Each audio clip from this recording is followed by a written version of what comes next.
After their loss against Inter Milan in the Champions League, Barca got back on track domestically with a 1-0 win over a tricky Celta Vigo side. But it was not enough to stop the murmurs of discontent, and so today we'll be analysing what was primarily a very interesting tactical battle, as well as continuing to dissect this fascinating Barca project. And honestly, I think my conclusions might surprise some of you.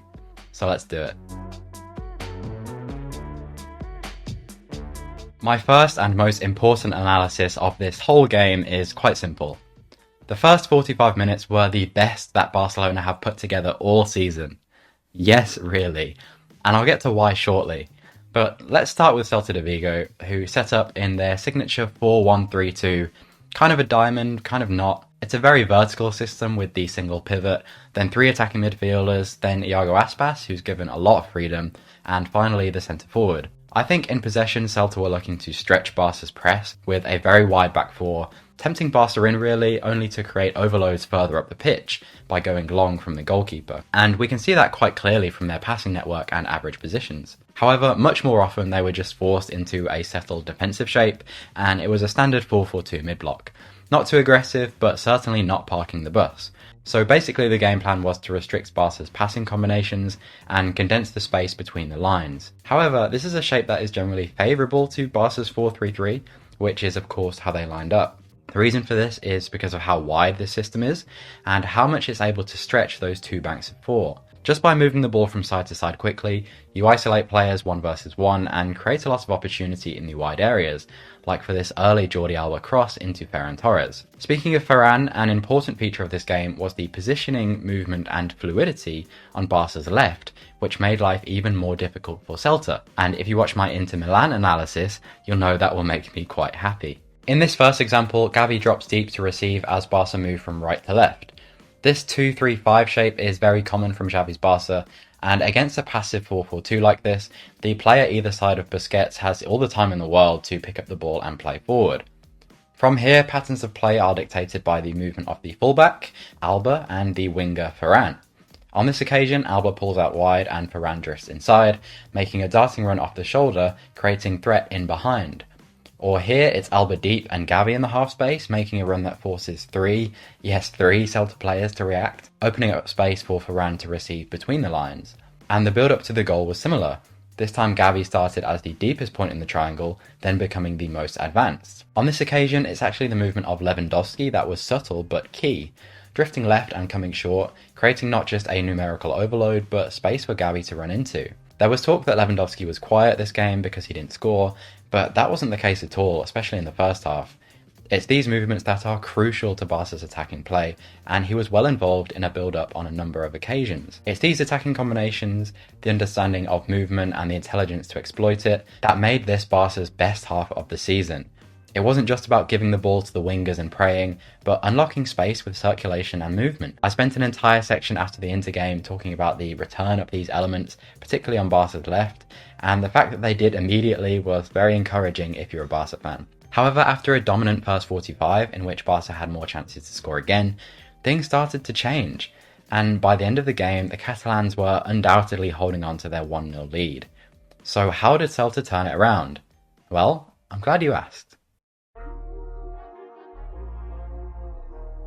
On rewatching the game, it became clear that the immediate change in emphasis was not due to any tactical issue by Barca, rather a lack of composure and maturity at both ends of the pitch, and there's a sense of deja vu here. Celta naturally shifted mentality, pressing not only higher but more aggressively, becoming more of a diamond out of possession in order to press Busquets and both centre-backs. As we know, cutting off Busquets goes a long way to preventing Barca progressing the ball.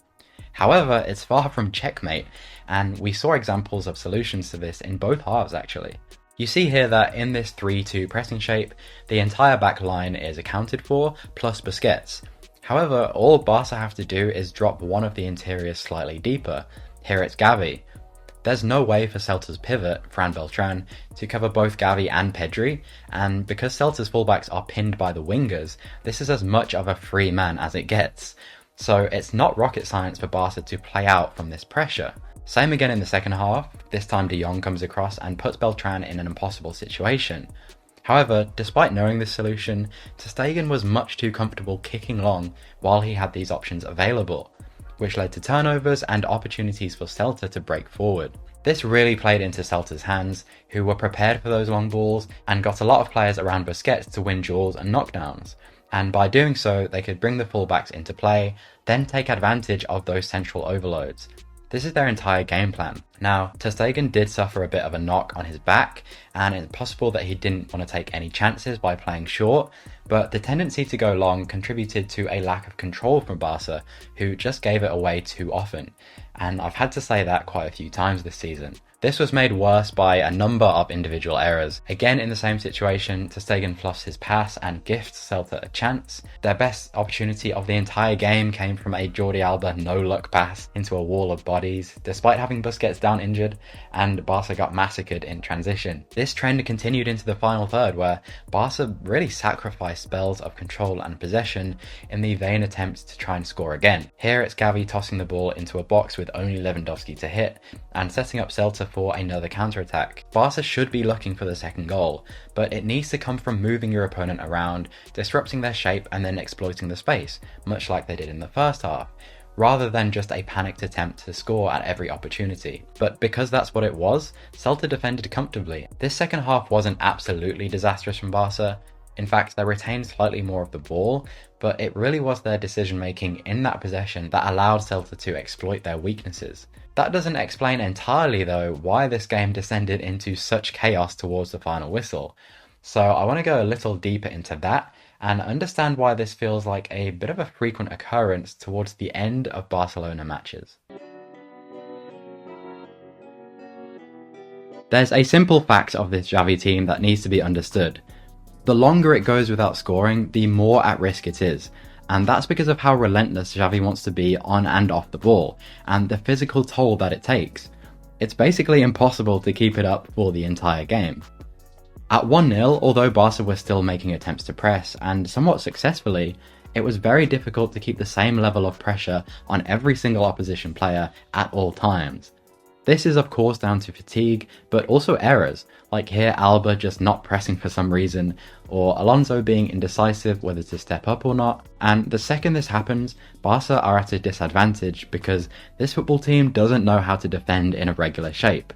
They're not coached to do it. They don't know how to control or deny space, to shift across in a defensive line, none of it.